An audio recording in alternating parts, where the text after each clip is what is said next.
All right, we are through 5 weeks. We'll recap last week real quick. I beat Bobby 126, 111. Ted beat Brad 112, 104. Sidnam beat Tyler 116, 103. Carbs beating Gaddy by point 0.2. Those losses are the worst. 121.7 to 121.5. Rusty 117, Reed 91. And then Matt finally getting off the schneid gets his first win, 156 to 147 over Duels. Just wanted to show you guys this as well. It's been a while. Hopefully she stays with me. Yeah. It's not going anywhere. But I figured, you wanted to see what a real champion is and, what it feels like. You'll never know what it feels like because I'm just going to hold on to this thing for a while. Maybe never. I don't know. But we'll get back to business. Bobby at 12. Again, the team is more just about the future, right? No Neighbors this week. Does he play? If he beats, I don't know. He could have beat me with Neighbors. But listen, the team is on the way up. We know, but Rico Dowdle's been a nice.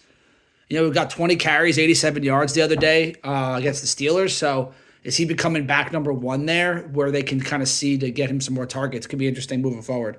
Brad at 2 and 3 is down back to 11.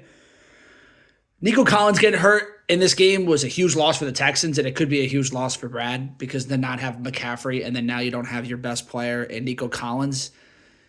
It's not going to be good for Brad moving forward, especially because he has the least amount of points scored in the league so far. So moving Brad down to 11.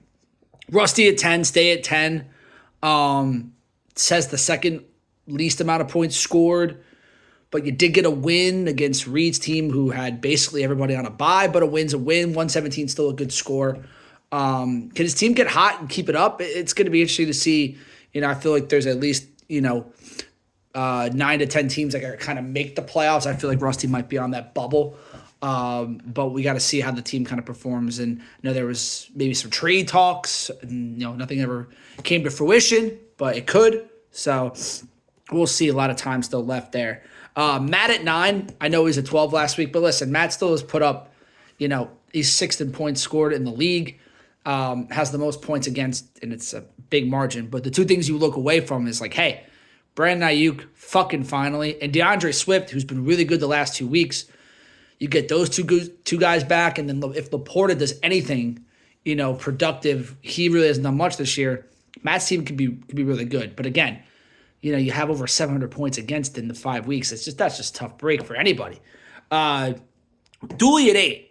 I know Dooley lost last week, 1 and 4, but he's 5th in points for out of everybody.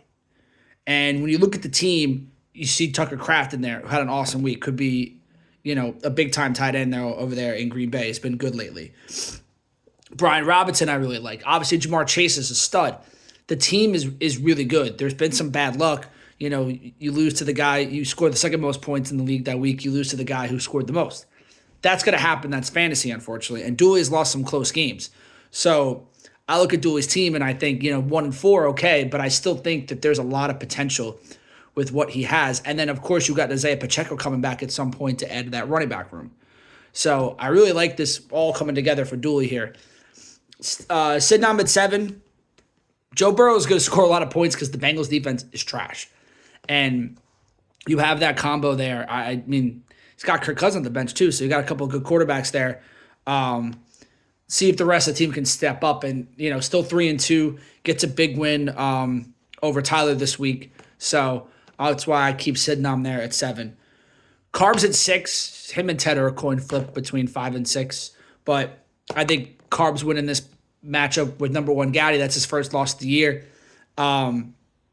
The only reason why I'm keeping Carbs at 6 is because Ted beat him last week, and Ted's at 5, so that's the only reason why I'm keeping them there. But they're all pretty similar. But Drake London finally starting to step up, finally starting to get more involved in the Atlanta offense, and you can tell the Cousins are starting to look for him more. That's a big add to that receiver room, especially because Jalen Waddle, not really his fault, but the situation in Miami has just really, really lowered Hill's and his value, Waddle's value. So to have Drake London step up, I think that's going to be a big deal. Ted at 5, gets another win over Brad this week. and just starting to continue to really build up some wins. Geno Smith has been a really good fantasy quarterback this year. Who would have thought? You know, even in the loss to the Giants, even with the loss to Detroit last 2 weeks, the Seahawks are going to score points. They got a good offense. They got weapons, and Geno Smith has done a really good job. So I think, Ted, we all talk about, one of the guys coming back, when the injury is coming back. I think Geno can kind of be the quarterback that could lead his team to potentially do a deep playoff run.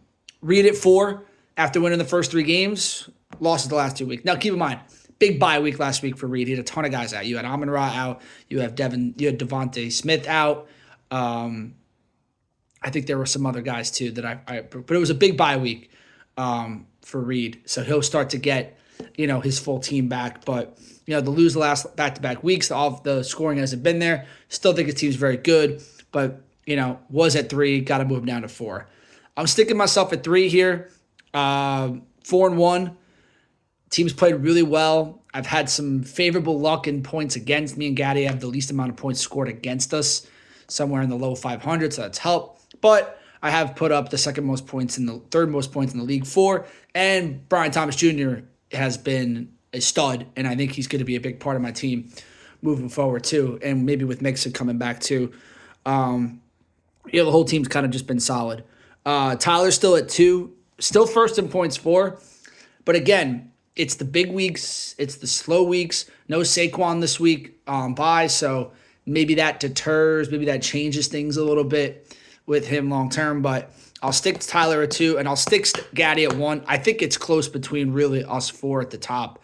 But you lose by 0.2 to Carbs the way they did with you think you got Mahomes and you think you're going to be set up to win that matchup, and you don't. So that's tough. That's a tough loss. I hate that. But it's good to be on the other side of that too. So good for Carbs. But still think Gaddy's team, and especially with the Adams news, we don't know where Adams is going. Is he going to the Jets? Is he going to the Commanders? Is he going to New Orleans? I don't know where he's going, but his value is going to really increase once he gets traded. But I know he's got injury. You got the Vikings. You got Jefferson and Aaron Jones out with bye this week. So can he kind of survive? But I think it's really close between the top 4. I think Ted and Carbs are right around 5 and 6, probably about the same, but head-to-head matchup, that's why I flipped it. Sidnam at 7, just been straight down the middle. That's, not bad, not good, but that's kind of where he's been. Dooley and Matt have been, they've have 1-4 records, but they've been frisky. The offense is there, but the points against, some of the bad luck. Rusty and Brad have kind of had, very up and down years. Brad with a lot of just bad luck going his way, and Bobby's in a rebuild mode, but we know what Bobby has in store, and it wouldn't be a surprise if he's a top 5 team in the league next year. So that's going to do it for week 5. I'll see you motherfuckers next week.